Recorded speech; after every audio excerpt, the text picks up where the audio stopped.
కొద్ది నిమిషాలు దేవుడి వాక్యం మనం ధ్యానం చేసుకుని మన జీవితంలో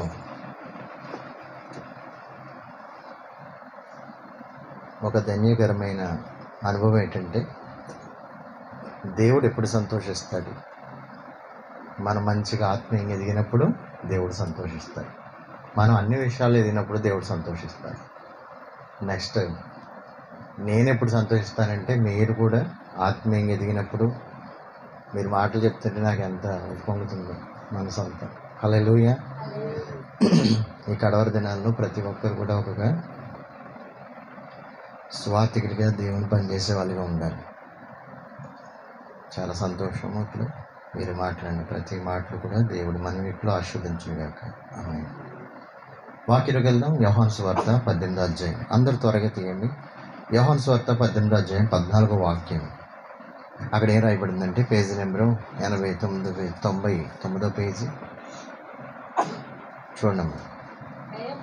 కయ్యప్ప ఒక మనుషుడు ప్రజల కొరకు చనిపోట ప్రయోజనకరమని చిన్న ప్రార్థన చేసుకున్నాం. పరిశుద్ధుడా, ప్రేమగల తండ్రి, వాక్యమైన వాడ నీకు స్తోత్రం. తండ్రి, ఇంతవరకు ప్రతి ఒక్క బిడ్డని మీరు నిలబెట్టి నీ మాటలు వినిపింపజేస్తావు. నీకు స్తోత్రమయ్యా. నైనా వాక్యము నీ పిల్లలకు అందిస్తుంది తండ్రి. నేను కాదు, మీరు మాట్లాడండి అయ్యా. మీరు మాట్లాడితేనే మాకు సమస్తము కలుగుతాయి తండ్రి.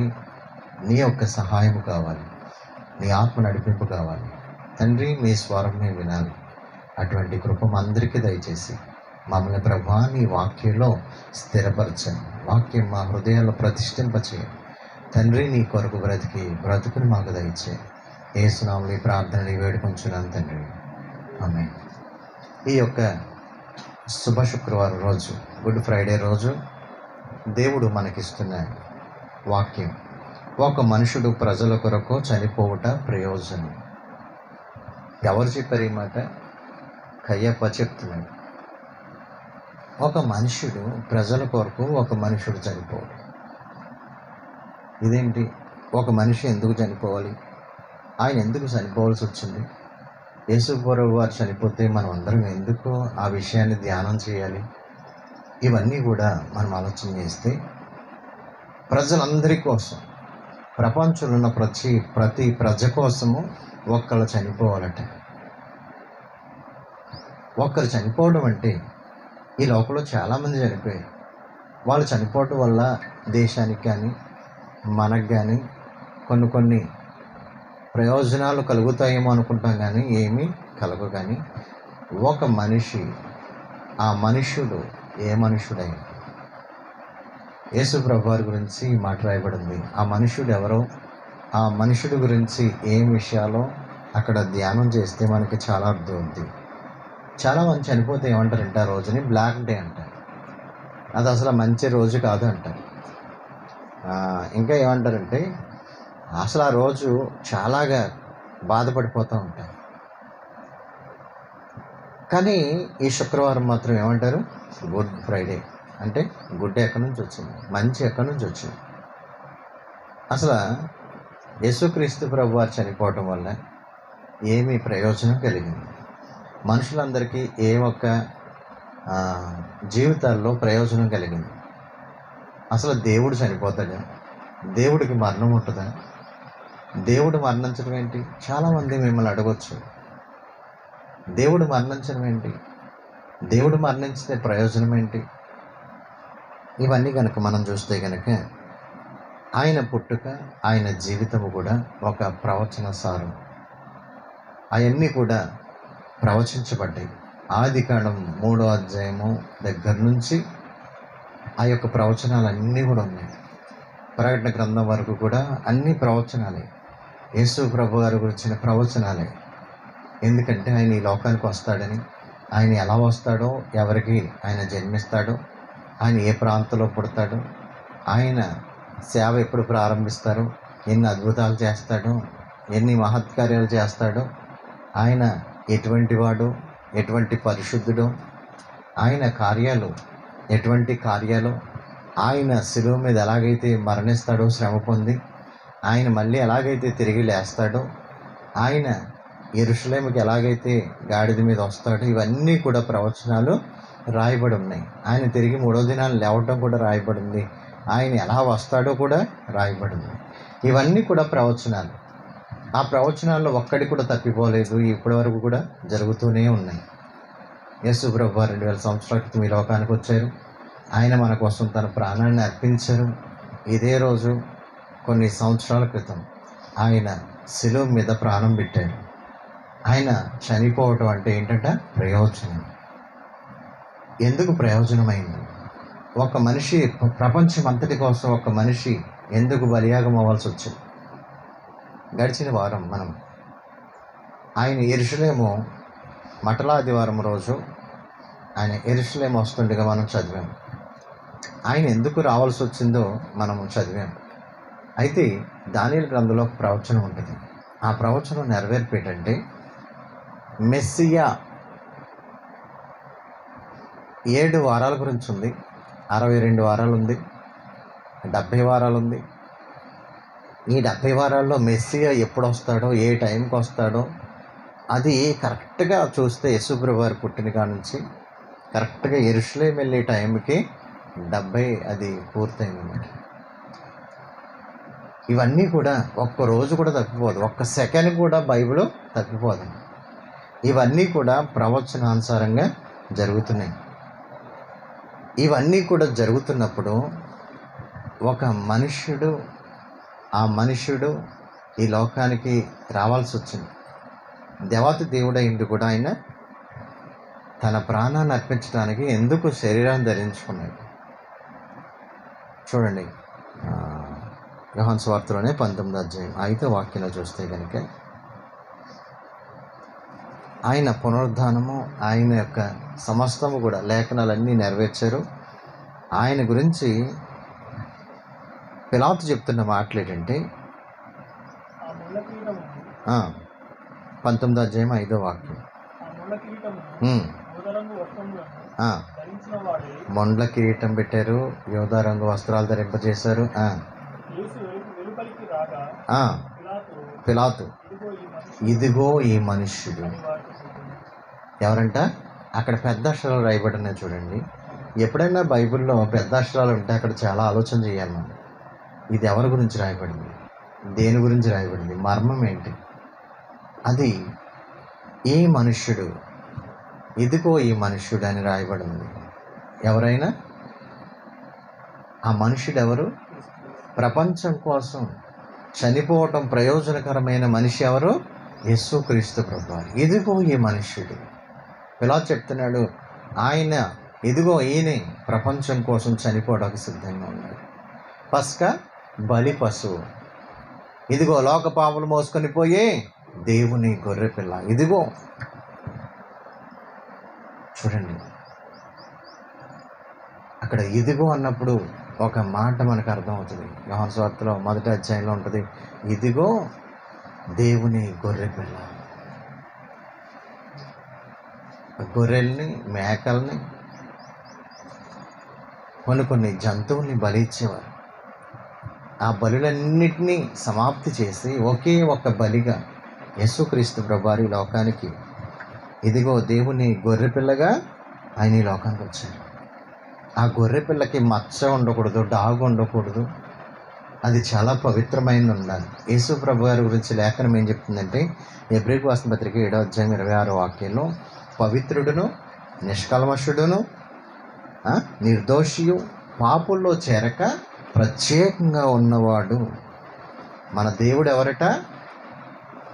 పవిత్రుడు, నిర్దోషి, నిష్కల్మషుడు, పాపుల్లో చేరక పరిశుద్ధుడు. పరిశుద్ధుడు మన దేవుడు ఎవరంటండి? పవిత్రుడు, పరిశుద్ధుడు. ఈ నామాలు ఎవరికీ ఉండవు. పరిశుద్ధుడనే నామం ఎవరికీ లేదు. పరిశుద్ధుడైన దేవుడైన ఆయన ఈ లోకానికి ఎలా వచ్చారట? ప్రత్యేకంగా ఉన్నారు. ప్రత్యేకమైన పరిశుద్ధత కలిగి ప్రత్యేకమైన ఆయన మనుష్యుడు యేసుక్రీస్తు ప్రభు ఈ లోకానికి ఆయన వచ్చారు. అసలు దేవుడు ఎవరైనా దేవుణ్ణి పట్టుకోగలరా? దేవుణ్ణి ఏ పోలీస్ అయినా తాగగలరా? దేవుణ్ణి ఎవరైనా సరే చంపగలరా? వాక్యంలో చూస్తే ఒకసారి ఆయన పట్టుకోవడానికి రోమా సైనికులు వచ్చారు. ఆయన ఉన్న చోటుకు వచ్చి 18వ అధ్యాయంలోనే చూడండి, ఆయన్ని పట్టుకోవడానికి వస్తే వాళ్ళు వెతుక్కుంటూ ఉంటారు. ఏం వెతుక్కుంటారంటే యేసు ప్రభు వారి గురించి వెతుక్కుంటూ వచ్చారు. వెతుక్కుంటూ వస్తే యేసే అడిగారు వాళ్ళని, ఏమని? మీరు ఎవరి కోసం వెతుకుతున్నారు? 4వ వచనం చూడండి, మీరు ఎవరి కోసం వెతుకుతున్నారు? యేసు ప్రభు వారికి ఆయన ఈ లోకానికి ఎందుకు వచ్చారో తెలుసు. ఆయన సిలువ వేయబడతాడని తెలుసు. మానవాళి కోసం ఆయన రక్తాన్ని చిందిస్తాడని కూడా ఆయనకు తెలుసు. తెలిసిన వాడై ఆయన్ని పట్టుకోవడానికి వచ్చిన వాళ్ళు తెలియదా? ఆయన్ని ఎవరు పట్టుకోవడానికి వస్తారో తెలియదు ఆయనకి. ఆయన సమస్తము ఎరిగిన వాడై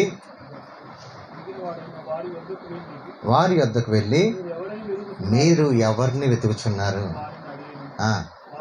వారు నజరేయుడైన యేసుని వెతుకుతున్నాం.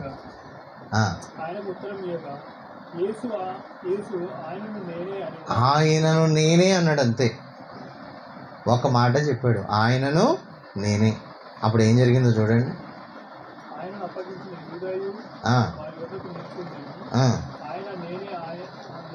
నేనే ఆయనను వారితో చెప్పగా వారు వెనుకకు తగ్గి నేల మీద పడిపోయారంట. హల్లెలూయా. ఏమయ్యారంటండి? పట్టుకోవడానికి వచ్చిన వాళ్ళు నేనే ఆయనంటే కరెంట్ షాక్ కొట్టినట్టు వెళ్ళి వెనక్కి పడ్డారంట. ఆయన ఎవరైనా పట్టుకోగలరా? ఆయన ఎవరైనా శీలలు వేయగలరా? ఆయనకి ఎవరైనా ముళ్ళ కిరీటం పెట్టగలరా? ఆయన మీద ఎవరైనా ఉమ్మి వేయగలరా? ఎవరైనా మనల్ని ముడితేనే, కంటు ముడితేనే, మనల్ని ముడితేనే తన కనుగుడ్డుని ముట్టిన వాడని ఎంచిన వాడైతే ఆయన ముట్టుకుంటే ఎలా ఉంటుంది అంటారు? అగ్ని దిగివచ్చును గాక అంటే మొత్తం మాడి మసైపోతారు. ఆయన ఎందుకు అప్పగించుకున్నాడు? ఎందుకు ఆయన అలా చేయవలసి వచ్చింది? ఆయన ఈ లోకానికి వచ్చింది ఎందుకు వచ్చారట? మార్క్స్ వార్త 10:45 ప్రకారం ఎందుకు వచ్చారంటే, అనేకుల కోసము నా రక్తాన్ని చిందించడానికి వచ్చానండి. మనుషులందరి నిమిత్తము నేను నా రక్తాన్ని చిందించడానికి వచ్చానండి. మనిషి కుమారుడు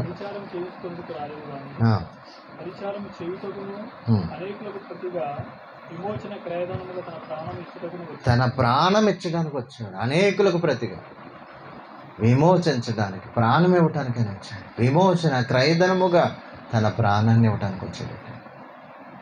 యెషయా 53వ అధ్యాయం 12వ వాక్యం అంటాడు, ఆయన తన ప్రాణాన్ని ధారపోసాడు. ఎవ్వరు తీసుకోలేరు. ఆయన ప్రాణం తీసుకోవడానికి కానీ, ఆయన ప్రాణము ఆయన మళ్ళీ రప్పించుకోవడానికి కానీ ఆయనకి తప్ప ఎవరికి కూడా అధికారం. మరణం యొక్క తాళపు చెవులన్నీ కూడా ఆయన చేతిలో ఉన్నాయి. జీవాధిపతి అయిన, జీవం గల దేవుడు అయిన ఆయన్ని మరణానికి ఎవరు అప్పగించగలడు? భూమి మీద ఎవరైనా ఏ మనిషి అయినా ఉన్నాడా? ఆయనకి ఆయన అప్పగించుకున్నాడు. ఈ లోకంలో ఆయనకి ఆయనే సిలువ వేయించుకున్నాడు. ఆయనకి ఆయనే ముళ్ళ కిరీటం పెట్టించుకున్నాడు కాబట్టి పెట్టారు. లేకపోతే ఎవరికి కూడా దమ్ము లేదు. హల్లెలూయా. ఆయన ఈ లోకానికి మనుష్యుడిగా తను తగ్గించుకొని దాసుడి స్వరూపాన్ని ధరించుకొని వచ్చారు. అంటాడు యోహాను సువార్త 10:11, నేను గొర్రెలకు మంచి కాపరి. గొర్రెల కాపరి తన మంద కోసం ఏం చేస్తాడట? మంచి కాపరి ప్రాణం పెడతాడు. మన కోసము తన ప్రాణాన్ని అర్పించిన దేవుడు. ఆయన ఆ మనుష్యుడు మరణించడం వల్ల ప్రపంచానికి ఏమొచ్చిందట? చూడండి, హెబ్రీ పత్రిక 2వ అధ్యాయం 9వ వాక్యం చూస్తే, ఆయన మరణించడం ద్వారా, అందరు చూడండి బైబిల్ తెరిచి, ప్రతి మనుషుని కోసం ఆయన మరణించాడు. ప్రతి మనుషుని కోసం ఆయన మరణించాడు. మరలో ఉన్న ప్రపంచంలో ప్రతి ఒక్కరి కోసము ఆయన మరణించాడట. దేవుని కృప వలన మరణము అనుభవించాడు. హల్లెలూయా. 14 చూడండి. ఇప్పుడు కాబట్టి ఆ పిల్లలు రక్త మాంసములు గలవారైనందున ఆ ప్రకారమే మరణము యొక్క బలమును అపవాదిని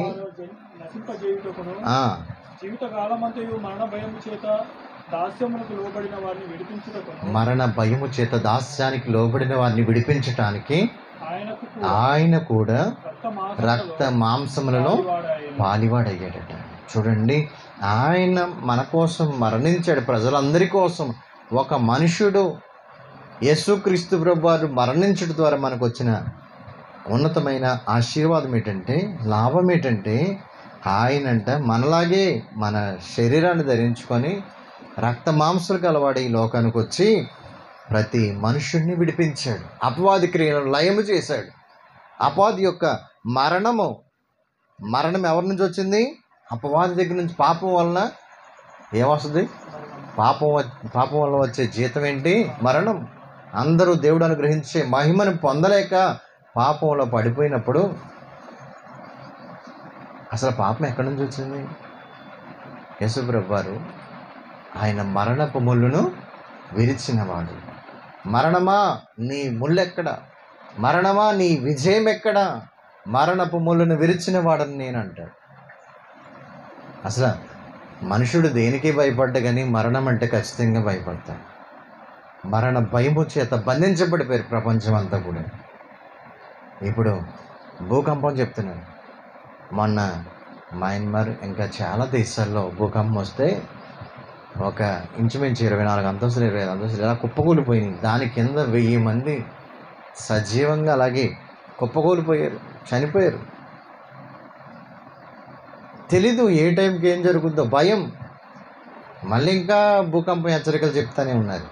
మన దేశానికి కూడా చెప్తానే ఉన్నారు, మన తెలంగాణకు కూడా చెప్తానే ఉన్నారు. భయం, ఎక్కడ చూసినా భయం భయం భయం. యుద్ధాలు, ఎక్కడ చూసినా రాజకీయాలు, భయం. ఇన్ని భయాల మధ్య మనిషి బ్రతుకుతున్నాడు. అసలు దేవుడు అలా చేశాడా? భయపెట్టేలాగా చేశాడా? దేవుడు భయపెట్టేవాడా? దేవుడు అసలు మనిషిని ఎందుకు చేసుకున్నాడు? ఆదాము అవ్వని తయారు చేసి ఏదైనా తోటలో పెడితే రోజు వచ్చి చల్లపోటట దేవుడు మాట్లాడేవాడట. ఆదాం, నువ్వు ఎక్కడున్నావు? బాగున్నావా? ఎలా ఉన్నావు? ఏం చేశారు ఈరోజు? ఏం తిన్నారు? ఇవన్నీ అడిగేవాడు. ఎంత సంతోషకరమైందండి. అసలు పాపం తెలియదు మనిషికి, యొక్క అనారోగ్యం లేదు. దేవుడు డైరెక్ట్ వచ్చి మాట్లాడేవాడు. ఆయన స్వరూపంలో, ఆయన పోలికలో ఆయన మనుషుని చేసుకున్నాడు. ఆదాముని చేశాడు, ఆదాములోంచి అవ్వను తయారు చేశాడు, వీళ్ళని ఉండడానికి ఒక తోటను తయారు చేశాడు. అది ఒక చిన్న పరలోకం. దేవుడు వాళ్ళతో ఉండేవాడు. ఎంత ధన్యత అండి అది. అటువంటిది అపవాది అక్కడికి వచ్చి ఏం చేశాడు? దేవుడు ఒక పండు తినొద్దంటే దాన్ని చూపించి తినిపించాడు. ఆజ్ఞాతిక్రమమే పాపం. పాపం వల్ల వచ్చే జీతం మరణం. అసలు ముళ్ళ పొదలు లేవు భూమి మీద, ముళ్ళ పొదలే లేవు అసలు. ఈ సర్కార్ చెట్లు ఇవన్నీ లేవు. ఎప్పుడు మొలిసినాయి తెలుసా? ఎప్పుడు ఈ మొండ్ల చెట్లు మొలిసినాయి తెలుసా? ఈ మనిషి పాపం ఎప్పుడైతే చేశాడో భూమి మీద ముళ్ళు పుట్టుకొచ్చినాయి. దేవుడు శపించాడు ఈ భూమిని. శాపంతో నిండిపోయింది భూమి. అటువంటి శాపం గల భూమి, మనుషులు శాపంతో నిండిపోయారు, పాపంతో నిండిపోయారు. భూలోకం అంతా పాపంతో నిండిపోయింది. అప్పుడు దేవుడు మొండ్లు కలుగును కాకండి, ఈ మొండ్ల బదులు కొట్టుకుని మీరు బ్రతుకుతారు, చెమటూరుస్తేనే కానీ మీ బ్రతుకులు వెళ్ళవని దేవుడు మనిషిని శపించినట్టుగా చూస్తాం. ఆ ముళ్ళ పొదలు, ఆ మరణం స్టార్టింగ్ అక్కడ. ఆ మరణం నుంచి విడిపించడానికి యేసుక్రీస్తు లోకానికి వచ్చాడు.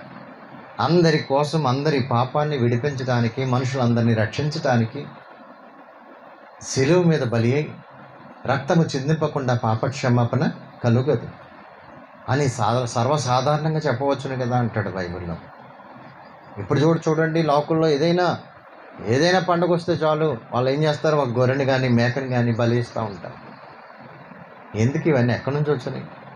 ఈ బలియాగాలన్నీ ఎక్కడి నుంచి వచ్చినాయి? మనిషి ఒక మైండ్లో ఫిక్స్ అయిపోయాడు, రక్తం చిందిస్తే పాపం పోద్ది. గొర్రెల వల్ల కానీ ఎడ్ల వల్ల కానీ ఏ రక్తము కూడా నిన్ను విమోచించదని బైబిల్ చెప్తుంది.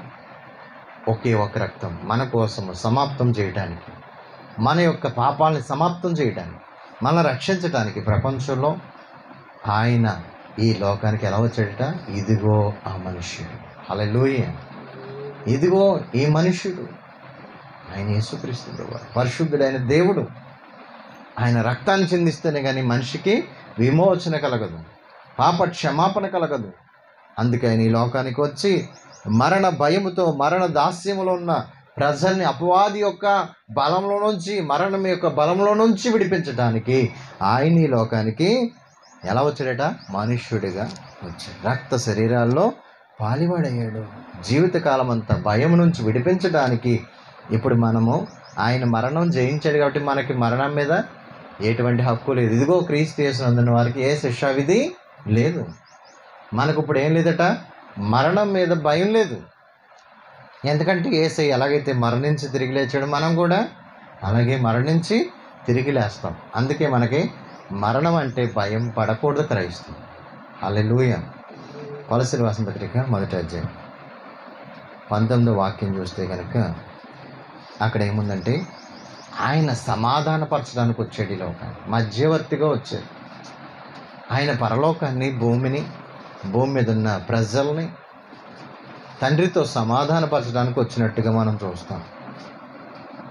ఎందుకంటే దేవుడికి మనకి అసలు సంబంధం లేదు. శత్రువులు అయిపోయాం. ఏదైనా తోటలోంచి గెంటేశాడు. మనుషుడితో దేవుడికి అనుకూలమైన వ్యక్తితోనే మాట్లాడాడు తప్ప దేవుణ్ణి తలుచుకొని వ్యక్తితో ఆయన మాట్లాడలేదు. రోమీయులకు రాసిన పత్రిక 5వ అధ్యాయం 8వ వాక్యం కూడా చూడండి. అక్కడ ఏముందంటే, మనము శత్రువులమై ఉండగా, ఎవరు? దేవుడికి మనకి ఏముందంట? శత్రుత్వం ఉంది. ఏ శత్రుత్వం అది? పాపం. పాపమని శత్రుత్వం ఉన్నప్పుడు మనము శత్రువులుగా ఉన్నాం. శత్రువుతో ఎవరైనా మాట్లాడతారండి? ఎవరైనా మనకు శత్రువు వస్తే మనం ఏం చేస్తాం? ఎడు తిరుగుతాం. వాళ్ళు అడు తిరుగుతారు, మనం ఎడు తిరుగుతాం. అవునా కదా? అందుకే వాక్యంలో రాయబడింది, యెషయా గ్రంథం, ఇందాక రోమి చదివారా? చదవండి. 5వ అధ్యాయం 8వ వాక్యం.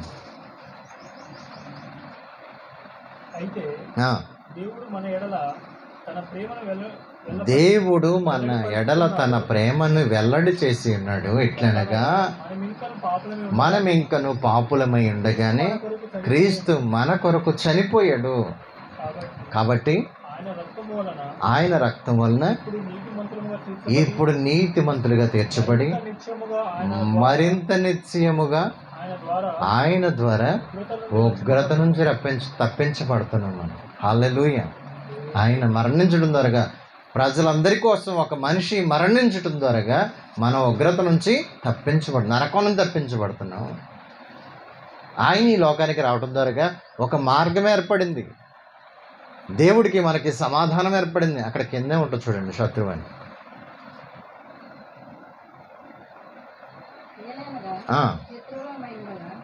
ఏలయనగా శత్రువులమై ఉండగా ఆయన కుమారుని మరణము ద్వారా మనము దేవునితో సమాధానపరిచినట్ల పడిన ఆయన జీవించుట చేత మరి నిశ్చయముగా రక్షింపబడుచున్నాం. మనం ఇప్పుడు ఏం పడుతున్నాం? రక్షింపబడుతున్నాం. శత్రుత్వం అంతా పోయింది. నా దేవా, నా దేవా, నన్ను ఎందుకు చెయ్యి విడిచితివి?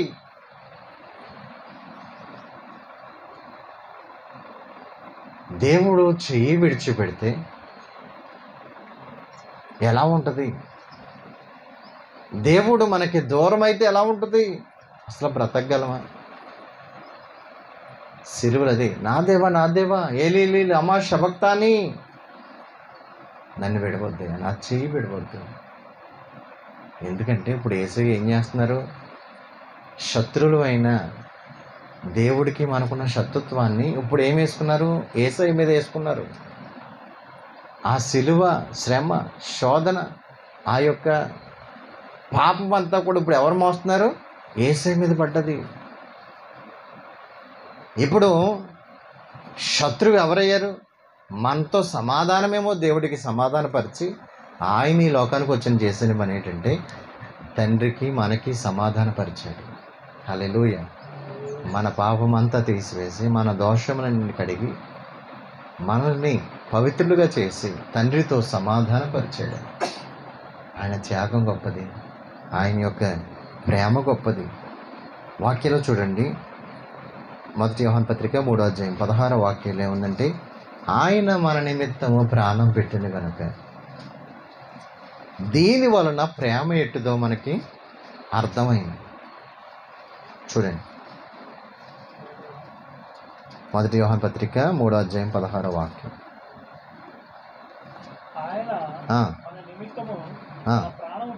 తన ప్రాణం పెట్టెను గనుక దీని వలన ప్రేమ ఎట్టిదని. చూడండి, దీని వల్ల మనము ప్రేమ ఎట్టిదని తెలుసుకుంటున్నాం. ఎలా తెలిసింది? ఒక మనిషి ప్రేమ మీకు ఎట్లా తెలుస్తుంది? మనుషుల ప్రేమలు ఎలా ఉంటాయి చెప్పండి. కొంచెం మీరు గమనించే ఉంటారు, మీరు చాలా సీనియర్స్. అవసరం ఉన్నని చెప్పి ఒకలా ఉంటుంది, అవసరం తీరాక ఒకలా ఉంటుంది. మీరు ఎప్పుడైనా గమనించండి. అవసరాలకు ప్రేమించేవారు, మన మీద ఏదైనా పని ఉన్నప్పుడు ప్రేమించేవారు, ఇవన్నీ కూడా శాశ్వతమైన ప్రేమలు కాదు. అవసరానికి పనికొచ్చే ప్రేమలు ఈ లోకంలో ప్రేమలు. ఒక ప్రేమ ఉంది. ఇరిమియా గ్రంథం అంటాడు 33వ అధ్యాయం 3వ వాక్యంలో, శాశ్వతమైన ప్రేమతో నేను నిన్ను ప్రేమిస్తున్నాను. హల్లెలూయా. ఏం ప్రేమ అంటది? ఆ మొదటి నుంచి చదివితే దేవుడు ప్రేమ ఏంటో చెప్తున్నాడు. దేవుడు చెప్తున్నాడు డైరెక్ట్, శాశ్వతమైన ప్రేమతో నేను నిన్ను ప్రేమిస్తున్నాను. ఆ శాశ్వతమైన ప్రేమ ఎక్కడ కనిపించిందంటే మనకి ఈ లోకంలో ప్రేమలు, ఒక తల్లి ప్రేమ అవ్వచ్చు, తండ్రి ప్రేమ అవ్వచ్చు, ఇవన్నీ కూడా హద్దులు ఉంటాయి. కానీ దేవుడి ప్రేమకి హద్దులే లేదు. తల్లి ప్రేమ మనం నిద్రపోతే, తండ్రి ప్రేమ మనం నిద్రపోతాయి, మనం చూడలేదు.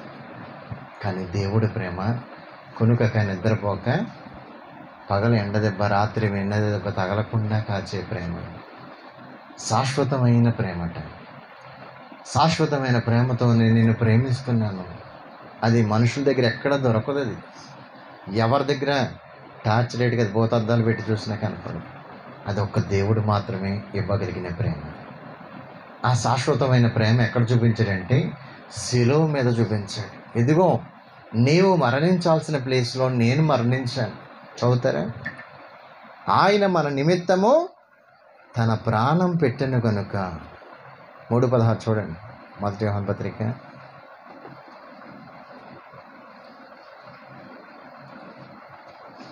ప్రేమ అంటే ఇదిరా అని చూపించాడు.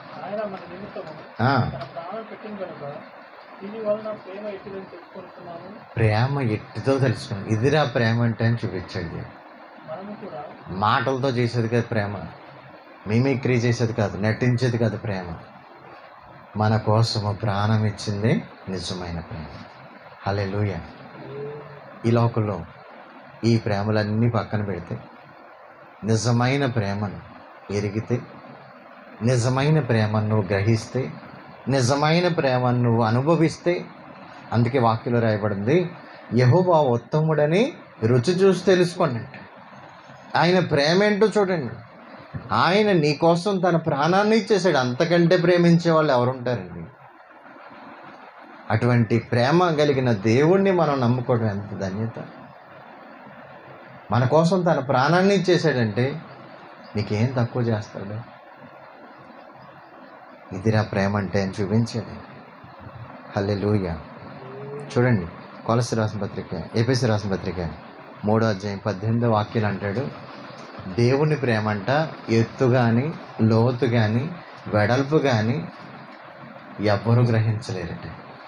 అంత హద్దులు లేకుండా మనల్ని ప్రేమిస్తున్న ప్రేమ దేవుడి ప్రేమ.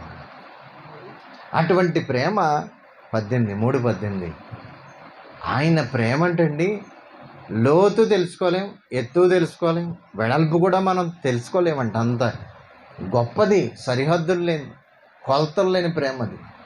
అటువంటి ప్రేమ దేవుడి ప్రేమ. హల్లెలూయా. 5వ అధ్యాయం 1వ వాక్యం చూడండి, ఎఫెసీయులకు రాసిన పత్రిక 5వ అధ్యాయం 1వ వాక్యం. కావున మీరు ప్రియులైన పిల్లల వలె ఎవరిని పోలట? దేవుని పోలి నడుచుకొనుడి, ప్రేమించి పరిమళ వాసనగా ఉండుటకు మన కొరకు తన్ను తాను దేవునికి అర్పణముగా బలిగాను అప్పగించుకున్నాడు. చూడండి, పరిమళ వాసనగా అప్పగించుకున్నాడు. హల్లెలూయా! పరిమళ వాసనగా ఆయన అప్పగించుకున్నాడు. యేసయ్య ఎంత ప్రేమో చూడండి. చీలలు కొట్టిన వారిని సహితం, మొండ్లకి ఈట పెట్టిన వారిని సహితము, తండ్రి వీరేమి చేస్తున్నారో వీరెరుగరు గనుక వీరిని క్షమాపణ అడిగాడు. క్షమించండి అన్నాడు. వాళ్ళని క్షమించగలిగాడు. ఈ ప్రేమ ఎంత గొప్ప ప్రేమ అండి అది. హల్లెలూయా! పరిమళ వాసనగా ఉండుటకు తన కోసం తను అప్పగించుకున్నాడట. ప్రపంచమంతటికీ పరిమళ వాసన, మరణపు వాసన నుంచి తప్పించి జీవపు వాసన ఇచ్చాడు. మరణపు వాసన ఎంత భయంకరంగా ఉంటుందంటారు? ఎంత భయంకరంగా ఉంటుందంటారు? ఎవరైనా మనిషి బ్రతుకున్నప్పుడు ఎవరైనా ఒక రోజు ఉండండి, గంట ఉండండి అంటారు, కానీ శవాన్ని ఎవరైనా పెట్టుకుంటారండి? ఒక గంట కూడా ఉంచుకోలేరు. ఎంత దగ్గరోళ్ళైనా సరే, ఎంత ఎలాంటోళ్ళైనా సరే ఏమొస్తుంది? అది మరణపు వాసన. కానీ యేసయ్య శిలువలో మరణించడం ద్వారా ప్రపంచానికి ఏమొచ్చిందట? పరిమళ వాసన. హల్లెలూయా! ఎంత గొప్ప ప్రేమది, ఎంత ఉన్నతమైన ప్రేమది. ప్రేమ, యేసయ్య ప్రేమ, ప్రేమ, యేసయ్య ప్రేమ, మారనిది, మరువనిది, విడువనిది, ఎడబాయనిది, మారనిది, మరువనిది, విడువనిది, ఎడబాయనిది. ప్రేమ, యేసయ్య ప్రేమ, ప్రేమ, యేసయ్య ప్రేమ. నేను మరచిన గాని నన్ను మరువనన్న ప్రేమ, నేను విడచిన గాని నన్ను విడువనన్న ప్రేమ, నేను మరచిన గాని నన్ను మరువనన్న ప్రేమ, నేను విడచిన గాని నన్న ప్రేమ, తనకు ఉన్న ప్రేమ, తన కృపలో నన్ను దాచుకున్న ప్రేమ, నే పడిపోతుంటే పట్టుకున్న ప్రేమ, తన కృపలో నన్ను దాచుకున్న ప్రేమ. ప్రేమ, యేసయ్య ప్రేమ, ప్రేమ, యేసయ్య ప్రేమ, ప్రేమ, యేసయ్య ప్రేమ, ప్రేమ, యేసయ్య ప్రేమ.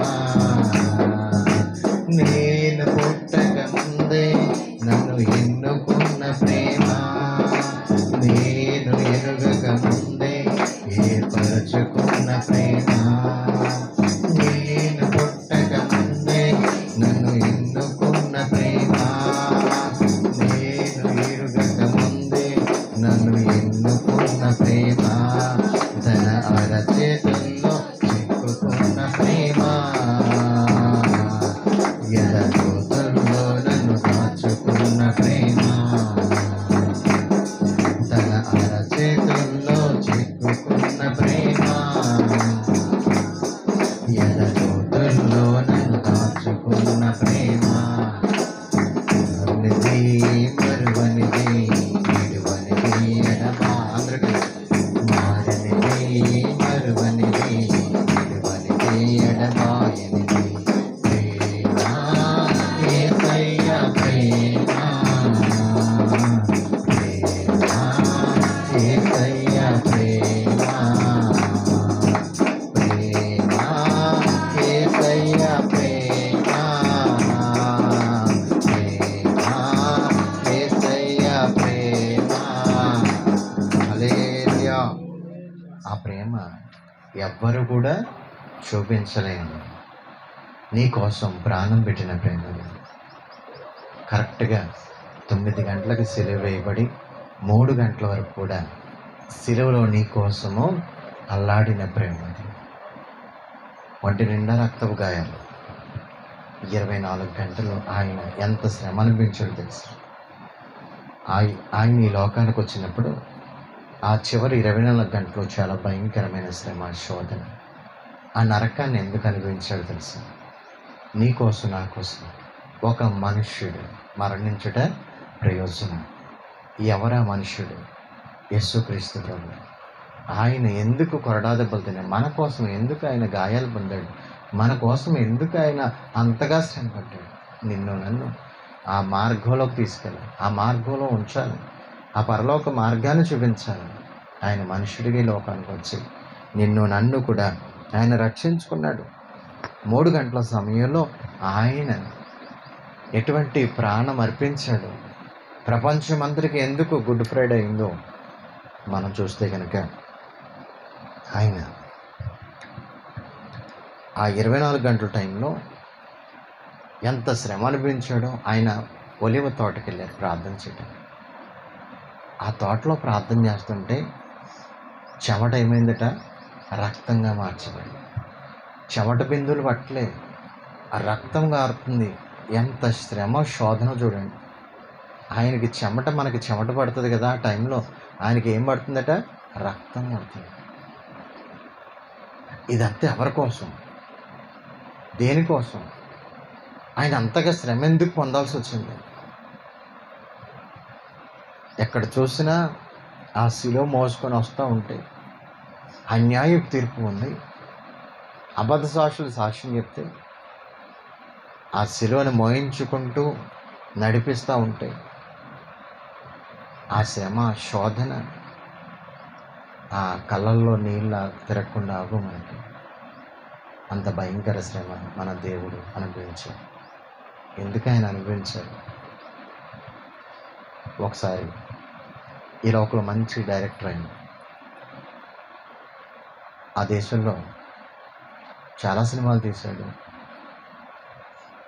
ఒకరోజు ఆయన చాలా అప్పుల పాలైపోయాడు, చాలా ఇంకా చనిపోవడానికి రెడీ అయిపోయాడు. ఆ టైంలో ఆయన లాడ్జీలో ఉన్నాడు. 36 గంటల్లో చనిపోదాం అనుకున్నాడు. చనిపోదాం అనుకునే టైంలో ఆ రూమ్లోనే ఆ డ్రాయర్ సరుగు తీస్తే ఒక బుక్ కనపడ్డదంట. తీసి చదవటం ప్రారంభించాడు. ఒక చేయి పెట్టాడు, అక్కడ చదవటం ప్రారంభించి 6 అధ్యాయాలు చదివాడు. 6 అధ్యాయాలు చదివేసరికి 6 సార్లు చదివాడు, 7వసారి చదివాడు. అప్పటికే టైం దాటిపోయింది. ఆయన మరణించాల్సిన టైం దాటిపోయింది. ఆత్మహత్య చేసుకుందామని వచ్చాడు. మంచిగా ఎంజాయ్ చేసుకుంటూ ఇంక చనిపోదాం అనుకున్నాడు. ఆ టైంలో ఎప్పుడైతే చదివాడో ఆ బుక్లో 6 అధ్యాయాలు అతని జీవితాన్ని ప్రభావితం చేశాయి. అసలు ఇన్ని శ్రమలు ఎవరు అనిపించారు? అసలు నేనే శ్రమ పడుతున్నాను, నాకంటే విపరీతమైన ఈ శ్రమ ఎవరు భరించలేరు కదా అని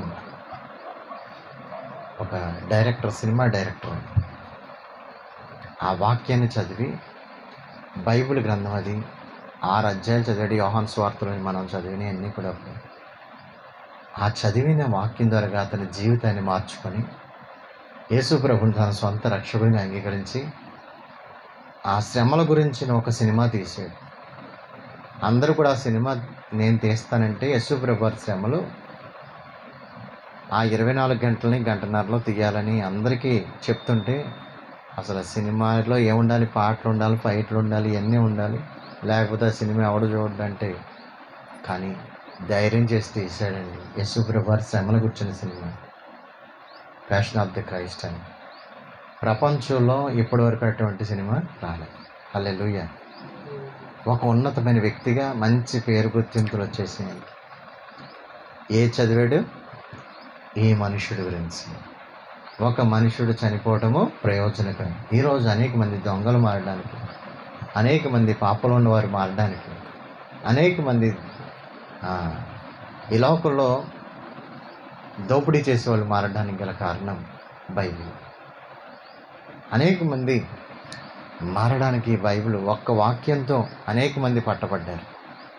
మీరు సర్వలోకం సంపాదించుకొని ప్రాణం పోగొట్టుకుంటే ఏం ప్రయోజనం ఉంది వాక్యంలో? అవును, ఏం ప్రయోజనం? నీ గమ్యం ఏంటి? నీ జీవితం ఏంటి? నీ లక్ష్యం ఏంటి? అసలు నువ్వు ఎక్కడి నుంచి వచ్చావు? ఎక్కడికి పోతున్నావు? ఏమైపోతావు? నీ జీవితం ఏంటి? ఈ చిన్న జీవితంలో ఎన్నో మనిషి ఆలోచనలు ఎన్నో, ఏదేదో సంపాదించేది, ఏదేదో చేయాలి. కానీ అసలు మనకి బైబిల్ గ్రంథంలో ఒక మనిషి గురించి రాయబడింది. ఎవరైనా అలెగ్జాండర్ సర్వలోకాన్ని సంపాదించుకున్నాడు. ఏమైంది? ఆ 30 సంవత్సరాల్లోనే ఆయన మరణించి ఈ లోకంలోకి ఏం తీసుకురాలేదు, ఏమీ కూడా తీసుకుపోలేము. ఎన్ని జయించినా ఇక్కడ విడిచిపెట్టి వెళ్ళాల్సిందే అని ఒక మరణము. ఈ లోకంలో ఎందరో మరణించారు, కానీ అలెగ్జాండర్ మరణించిన, ఎవరు మరణించినా ఈ లోకానికి ఏం ప్రయోజనం కలగలేదు. కానీ బైబిల్ చెప్తుంది, ఈ మనుషుడు కయ్యప్ప అంటున్నాడు, ఈ మనుషుడు ప్రధాన యాజకుడు చెప్తున్నాడు, ఈ మనుషుడు ఆత్మతో నింపబడి చెప్తున్నాడు, ఈ మనుష్యుడు మరణించడం ద్వారా ప్రపంచానికి ఏమవుద్దట? ప్రజకి ప్రయోజనం. ఏం ప్రయోజనం? అది మరణం నుంచి తప్పించబడతాం. ఆయన ఎలాగైతే మరణించి తిరిగి లేచాడో మనం కూడా అలాగే తిరిగి లేస్తాం. ఆ 24 గంటలు పడిన శ్రమనంతా ఒక సినిమా తీస్తే అసలు మామూలుగా ఆడలేదు. ఆ సినిమా ఎంత శ్రమ పడ్డాడు.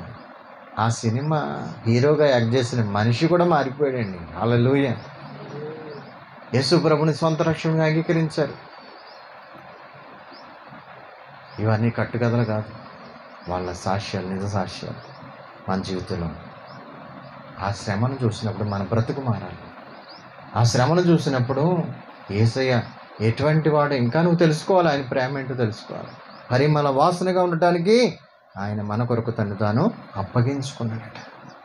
9 గంటల నుంచి 3 గంటల వరకు ఆయన మహాశ్రమ, మరహారోధన, చీకటి అయిపోయిందంటండి లోకం అంతా కూడా. మత్తయి సువార్త 27వ అధ్యాయం 50 వాక్యం నుంచి చూస్తే కనుక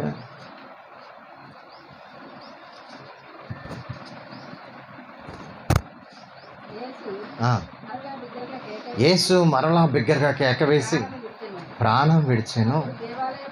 అప్పుడు దేవాలయపు తెర పైనుంచి కింది వరకు కూడా, ఆ తెర ఏమైందట? పైనుంచి కింది వరకు కూడా చిరిగిపోయింది. అంటే మానవుడికి దేవుడికి ఉన్న అడ్డు కూడా తొలగిపోయింది. యెషయా 59వ అధ్యాయం మొత్తం వాక్యం అంటాడు, ఆయన విననేరకిన్నట్టు ఆయన చెవులు మందం కాలేదు, ఆయన సహాయం చేయడానికి ఆయన హస్తం కొరచ కాదు. మీ దోషములు దేవునికి మీకును అడ్డంగా వస్తుంది. అడ్డు తెర. అపరిశుద్ధ స్థలంలోకి, అతి పరిశుద్ధ స్థలంలోకి ఎవరు వెళ్ళలేరు. ఆ రక్తాన్ని యేసు ప్రభువు తీసుకెళ్ళడం ద్వారా, ఇదిగో ప్రజలందరి నిమిత్తము నా రక్తాన్ని చిందించాను, ఇదిగో గొర్రెపిల్ల రక్తం, పవిత్రమైన పరిశుద్ధమైన రక్తం. ఆయన ఎప్పుడైతే ఆ అతి పరిశుద్ధ స్థలంలో ప్రవేశించాడు, మనకి ఏం జరిగిందట? ఆ తెర చినిగిపోయింది. తెర చినిగింది, భూమి వణికెను, బండలు బద్దలాసిపోయినట, సమాధులు తెరవబడ్డాయి, నిద్రించిన అనేక మంది పరిశుద్ధుల శరీరాలను లేచి. చూడండి, ఆయన ఎప్పుడైతే మరణించాడు కరెక్ట్గా 3 గంటలకి చీకటి అయిపోయిందట లోకం అంతా. సూర్యుడిని సృజించింది ఆయన. సూర్యుడా నువ్వు కలుగనగానే కలిగింది, చంద్రుడా కలుగనగానే గ్రహాలు కలిగినాయి. ఆ ఆకాశంలో జ్యోతులు ఏమైపోయినాయట? నన్ను చేసిన దేవుడు. ఆయన మరణిస్తూ నేను చూడలేదని కళ్ళు మూసుకుంది, చీకటి అయిపోయింది. గ్రహణం పడినప్పుడు చూడండి, లోకమంతా చీకటి అయిపోతుంది. యేసయ్య మరణించు ద్వారా ఈ లోకం అంతా కూడా చీకటి అయిపోయింది. ఎవరికెవరు కూడా గుర్తుపడని పరిస్థితులు అయిపోయారు. బండాలు బద్దలాసిపోయి భూమి అంతా భూకంపం వచ్చిందట, తట్టుకోలేకపోయింది భూమి కూడా. అటువంటి గొప్ప కార్యాలు మరణించు ద్వారా జరిగినాయి. అక్కడ ఉన్న వాళ్ళు చెప్తున్నారు, నిజంగా దేవుని కుమారుడు, ఈయనే దేవాతి దేవుడు. హల్లెలూయా. అక్కడ చూడగలిగారు అద్భుతాలన్నీ చూసి. ఆయన్ని చంపడం అవతారం కాదు, కానీ ఆయన మరణం ప్రాణం పెట్టడానికి వచ్చాడు ఇలా ప్రాణాన్ని దారబోయటానికి వచ్చాడు. సూర్యుడు చీకటైపోయాడట, చంద్రుడు చీకటైపోయాడు. అక్కడ ఉన్న మొత్తము భూమి అంతా కూడా భూకంపం వచ్చేసింది. అసలు అది ప్రజలు ఏం జరుగుతుందో కూడా అర్థం కాలేదు. అతి పరిశుద్ధుడైన దేవుడు మన కోసం ప్రాణం పెట్టాడు. ఆయన ప్రాణం పెట్టాడు. దీనిలో ఏం కనపడుతుంది? ప్రేమ కనపడుతుంది. హల్లెలూయా. కాబట్టి ఈ మధ్యాహ్నం వేళ ఆయన శిలువ ధ్యానాన్ని జ్ఞాపకం చేసుకుంటాం. పస్కా బలి పశువు ఎలాగైతే ఆయన పస్కా బలి పశువులాగే లోకానికి వచ్చాడు. పస్కా బలి పశువు రోజు అర్పించే రోజు ఆయన ప్రాణం పెట్టాడు. ఆ శుక్రవారం దినంలో నీ కోసం నా కోసం బలిగా అర్పించబడ్డాడు, పరిమళ వాసనగా అర్పించబడ్డాడు. నీవు నేను కూడా ఆయన శ్రమల్ని గుర్తు చేసుకుంటాం. నువ్వు చేయాల్సిన బాధ్యత ఏంటి? ఇందాక అంజు చెప్తూ ఒక మాట చెప్పాడు. ఏమని? ఆయన పని సంపూర్తి చేశారు. ఈ లోకంలో నీ పని సంపూర్తి చేశావు. నీ పని నువ్వు చేయగలవు. దేవుడి పని చేయగలుగుతున్నావు. దేవుడు నీకు అప్పగించిన పని ఏంటి? చాలా స్పష్టంగా చెప్పాడు. ఈరోజు మనం ఎలా ఉన్నాం? మనం కూడా అంటే శ్రమల్ని ఆయుధంగా ధరించుకోవాలి. క్రైస్తవులైన ప్రతి ఒక్కరు కూడా పేతురు రాసిన మొదటి పత్రిక 4వ అధ్యాయం మొదటి వాక్యం చూస్తే కనుక చూడండి.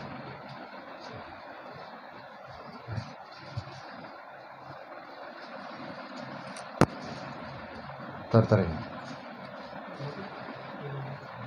పేతురు రాసిన మొదటి పత్రిక 4వ అధ్యాయం మొదటి వాక్యం. క్రీస్తు శరీరమందు శ్రమపడెను గనుక మీరును అట్టి మనస్సును ఆయుధముగా ధరించుకోండి. క్రీస్తు ఏం ధరించారట? శ్రమల్ని ఆయుధాలుగా ధరించారు. మీరును అట్టి మనస్సును ఆయుధంగా ధరించుకోండి. చదువు. శరీర విషయంలో శ్రమపడిన వాడు శరీరమందు జీవించి దిగిన కావున ఇక మీదట మనుజాశలను అనుసరించి నడుచుకొనక దేవుని ఇష్టానుసారముగానే నడుచుకున్నట్లు పాపముతో జోలిక లేక ఉంది. హల్లెలూయా. మనుషుల ఆశలు చొప్పున నడుచుకున్న చాలు, ఇంకా దేవుని చెప్పున్నాడండి. యేసుప్రభు వారు శిలువ మోసుకుని వెళ్తుంటే ఒక మంచి క్యారెక్టర్ని చూపిస్తాను మీకు. అందరూ కూడా జాగ్రత్తగా వినండి. యేసుప్రభు వారు శిలువ మోసుకుంటూ వెళ్తుంటే అక్కడ ఒక వ్యక్తి వచ్చారు. ఆయన పేరేంటో తెలుసా? కురేనీయుడైన సీమోన్. ఆ కురేనీయుడైన, ఎప్పుడైనా విన్నారు ఈ పేరు? కురేనీయుడైన సీమోన్. ఇతడు యేసుప్రభు వారి శ్రమలను చూస్తూ ఆయనన్నే వెంబడిస్తున్నాడు. వెంబడిస్తుంటే సైనికుడు పిలిచాడు. ఎలా రా? సైనికుడు పిలిచి నువ్వు కూడా మోయి అన్నాడు. యేసుప్రభు వారు అప్పటికే ఒళ్ళంతా గాయాలు. అసలు ఎక్కడ చూసినా ఆయన ఆకారం లేదు.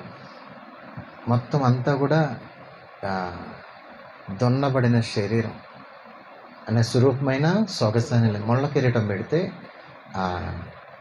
ఆ యొక్క మొలల్లోంచి అసలు మెదడులోకి వెళ్ళిపోతే ఇంత 3 అంగుళాల మేకులు, ఆ ములులు అవి లోపలికి వెళ్తే ఎట్లా ఉంటుందండి బాధ. ఆయన రక్తం మొత్తం తల నుంచి వచ్చేస్తుంటే ఆయన గుర్తుపడడానికి కూడా లేదు.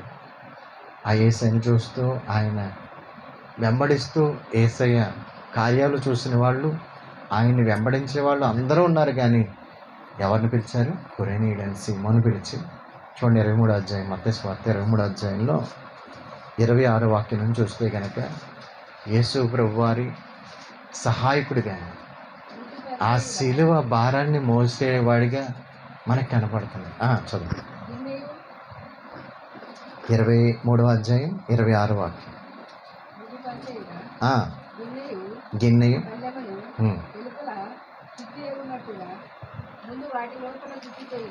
26 చూడండి. 26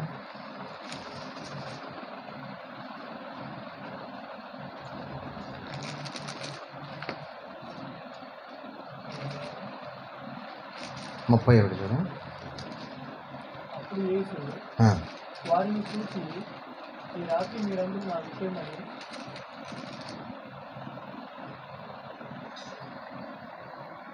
మత్తయి సువార్తనా లూకా సువార్త?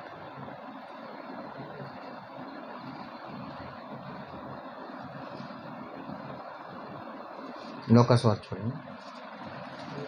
మత్తయి వార్తలోనే 32 చూడండి, 27, 32. వారు వెళ్ళుచుండగా కురేనీయుడైన సీమోను ఒకడు కనబడగా అతన్ని బలవంతము చేసి వారు కపాలస్థలమును అతనికి గొల్గొతా అనబడిన చోటికి వచ్చి. చూడండి, బలవంతం చేశారు.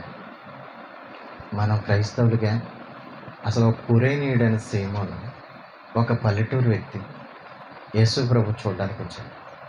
ఆ శ్రమను చూస్తూ ఎక్కడికి వెళ్ళలేకపోయాడు. అసలు ఆ భారాన్ని, శ్రమను కూడా ఏం చేశాడు యేసు ప్రభు వారితో. ఈరోజు నువ్వు నేను కూడా ఒక కురేనీయుడైన సీమోన్ లాగా మనం ఉండాలి. దేవుడి పనిలో మనము కూడా ఒక బాధ్యత కలిగిన వారిగా, దేవునికి ఒక పనికొచ్చే పాత్రగా మనం ఉండాలని ఆయన కోరుకుంటున్నాడు. ఎందుకంటే కొంచెం దూరం కాదు, అది చాలా మైళ్ళ దూరం నడిపించి యెరూషలేము వీధుల్లో నడిపించుకుంటూ ఆయన ఆ భారమైన సిలువను మోసుకుంటూ అందరూ ఏడుస్తున్నారు. అందరూ ఏడుస్తుంటే మీరు నా కోసం ఏడవకండి, మీకోసం మీ పిల్లల కోసం ఏడవండి. యేసయ్య ఆ సిలువను మోసుకుంటూ గొల్గొతా వరకు, ఆ కల్వరి కొండ మీద, ఆ గొల్గొతా కొండ పైన, గొబ్బతా అనే ఆ కొండ పైన ఆయన సిలువ వేశారు. 3 గంటల సమయంలో చీకటి అయిపోయింది. మొత్తం దేశమంతా చీకటి అయిపోయింది. ఆ చీకటి ఎందుకైందంటే ఒక సృష్టికర్త అయిన దేవుడు శ్రమను అనిపించటము చూడలేక ఈరోజు ఇది శుభ శుక్రవారం ఎందుకైందంటే ఆయన చీకటినంతా ఆయన భరించి లోకానికి వెలుగు తీసుకొచ్చాడు. లోకానికి వెలుగుగా వచ్చాడు. నన్ను రక్షించడానికైనా మానవ అవతారిగా వచ్చాడు. కాబట్టి ఆయన తెలుసుకుంటే, ఆయన ప్రేమ తెలుసుకుంటే శాశ్వతమైన ప్రేమ సిలువలో మనకు కనపడుతుంది. మోకరిస్తున్న అందరూ కూడా ఆ శాశ్వతమైన ప్రేమ, శాశ్వతమైన యేసయ్య ప్రేమ ఆ సిలువలో మనకు చూపించాడు. నీకు బదులుగా, నాకు బదులుగా ఒక మనుషుడు పరలోకం నుంచి దిగి వచ్చాడు. ఆయన యేసుక్రీస్తు ప్రభువారు. ఇప్పుడు నీకు మరణ భయం లేదు, దాస్య భయం లేదు, అపవాది భయం లేదు. ఎందుకంటే మన స్థానంలో ఆయన బలి అయ్యాడు, మన స్థానంలో ఆయన మరణించాడు. చీకటికి కానీ నరకానికి కానీ ఎటువంటి అధికారము లేదు నీ మీద. అందుకు ప్రార్థించడం, యేసయ్యా నువ్వు ఇచ్చిన వాక్యాన్ని బట్టి నీకు స్తోత్రం. కయ్యప్ప చెప్తున్నాడు, మనుషులందరి కోసం ఒక మనుషుడు చనిపోవటం ప్రయోజనం, నీకు ప్రయోజనకరంగా, నాకు ప్రయోజనకరంగా, మన ప్రయోజకులుగా చేయాలని యేసయ్య మరణించారు సిలువలో. ఆ సిలువ త్యాగాన్ని చూద్దాం. యేసయ్య సిలువలో అందరూ కూడా ఆ శ్రమ, శోధనలు, యేసయ్య నా కోసం ఎంత శ్రమ అనిపించావు, ఎంత శోధన అనిపించావు. అడుగేస్తుంటే రక్తపు అడుగు, ఆ యొక్క ఈ పంట దున్నపడిందంట. ఒక కొరడా దెబ్బ కొడతా ఉంటే చర్మంతో సహా అది పీక్కొని వస్తుంది. ఎంత శ్రమ అండి, ఎంత శోధన. స్వరూపమైన సొగసైన లేకుండా మన కోసం ఆయన తన ప్రాణాన్ని దారపోసాడు. ఆయన చూడండి, మనం ఎందుకు ఆయన గాయాలు రేపుతున్నాం? యేసయ్యా నన్ను క్షమించండి, నీ కొరకు బ్రతుకుతాను, నా కోసం ఎంత త్యాగం చేస్తాను, నీ కోసం నేను బ్రతుకుతాను ఒక తీర్మానం చేసుకోను. ఈరోజు ఇంకెవరైనా తెలుసుకోకపోతే ఆ దేవుడి ప్రేమ కలవరి సిలువలో చూడండి. ఈరోజు హల్లెలూయా, యేసయ్యానికి స్తోత్రం, స్తోత్రం, స్తోత్రం. హల్లెలూయా, హల్లెలూయా, హల్లెలూయా. అందరూ కూడా నోరు తెరిచి, ప్రభా ఎంత శ్రమ అనిపించు, ఎంత శోధన అనిపించు నా కోసం. నీ వంటి ప్రేమ ఎవరు చూపించలేరు.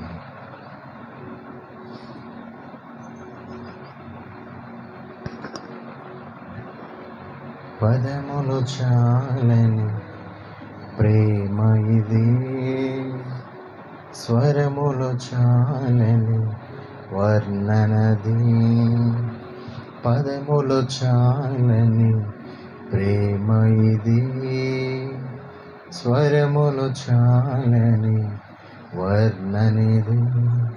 కరములు చాపి నిన్ను కౌగలించి పెంచిన కన్నవారి కంటే అది మిన్నైన ప్రేమ, వారిని సైతము కన్న ప్రేమ, వారిని సైతము కన్న ప్రేమ. ప్రేమ ఇది యేసు ప్రేమ, ప్రేమ ఇది తండ్రి ప్రేమ, ప్రేమ ఇది ప్రాణమిచ్చిన ప్రేమ, కలువరి ప్రేమ. ప్రేమ ఇది యేసు ప్రేమ, ప్రేమ ఇది తండ్రి ప్రేమ, ప్రేమ ఇది ప్రాణమిచ్చిన ప్రేమ, కలువరి ప్రేమ. ఒకసారి ఆత్మీయ నేత్రాలతో చూడండి. 2000 సంవత్సరాల క్రితం నీ కోసం నా కోసం సిలువలో ప్రాణం పెట్టి ఆయన దాహమని అడిగాడు, చేదు చిరకనిచ్చాడు. స్వరూపమైన సొగసైన ఆయన దిగంబరుడిగా నీకు రక్షణ, నాకు రక్షణ ఇవ్వటానికి, ఆత్మీయ వస్త్రాలు, ఆత్మీయ రక్షణ వస్త్రాలు ఇవ్వటానికి దిగంబరిగా చేయబడ్డాడు.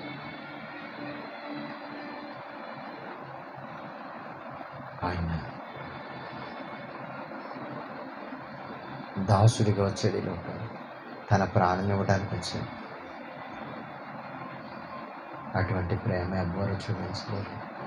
ఆ దేవుడి ప్రేమ నుంచి తొలగొద్దు, ఆ దేవుడి ప్రేమను కాదనుకోవద్దు.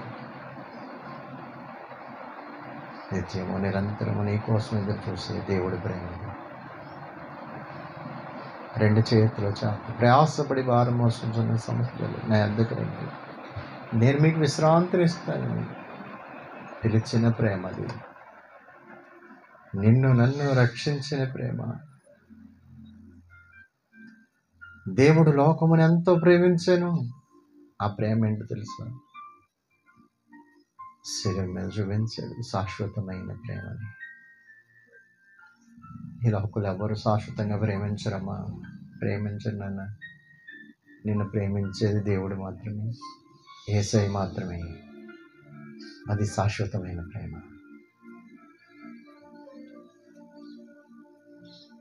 అనుభవాల్లోంచి, అనుభూతిలోంచి దేవుడి ప్రేమను తెలుసుకుంటే, దేవుని ప్రేమకి ఎత్తు, లోతు, వెడల్పు ఏముండవు. అది ఎవరు గ్రహించలేరు. సరిహద్దులు లేని, హద్దులు లేని ప్రేమ అది. తన అరచేతిలో నేను చెప్పుకున్నాడు.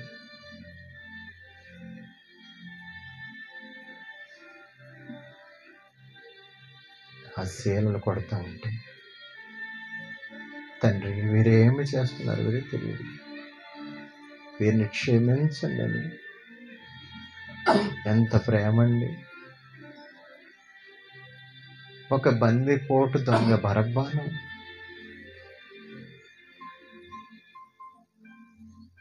ఎవరు ప్రేమిస్తారు? శత్రువుని కానీ, దొంగని కానీ. భయంకరమైన క్రూరుడైన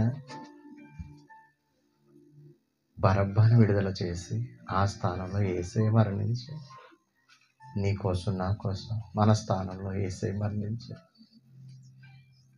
ఎంత గొప్ప ప్రేమ అండి అది! యేసయ్య ప్రేమ ఎంత గొప్ప ప్రేమ! అది పదములు చాలని ప్రేమ, వర్ణించలేని ప్రేమ. ఈ లోకులు ఎవ్వరు చూపని ప్రేమ అది. అంటే ప్రేమ కలిగి ఉన్నాం.